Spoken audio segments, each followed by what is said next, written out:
आता तुम्ही म्हणणार एवढी गर्दी कशासाठी झाल्या? आदर्श पब्लिक स्कूल विट्यामध्ये जिल्हास्तरीय शालेय हँडबॉल स्पर्धेचं आयोजन केलेलं, तेच बघायला मी वायसी आणि आवेश गेलेलो. तिथे गेल्या गेल्या ह्यो बंदा गाठ पडला. तोपर्यंत इकडे पोरी ही माग लागलेली व्हिडिओ मध्ये घे म्हणून. तेवढ्याच भावानी क्वालिटी डायलॉग मारला.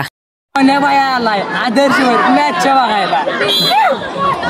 ही सगळी पल्लूची टीम पण उपस्थित होती इथं आणि इस्लामपूरची टीम एकदम क्वालिटी अशी खेळत होती. गेमला सुरुवात झालेली, बाकीच्या टीमची पोरं अशी बसून एकदम मॅचचा आनंद घेत होती.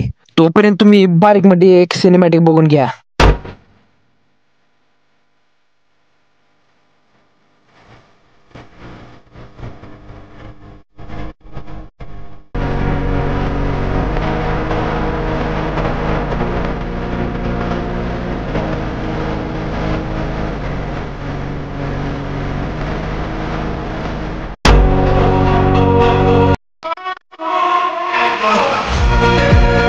फायनल कुठल्या टीमनं मारली ते आपल्याला माहित असेल तर कमेंट करून नक्की सांगा. व्हिडिओ आवडल्यास लाईक करा, शेअर करा, तुमच्या भावाला फॉलो करा. चला येऊ.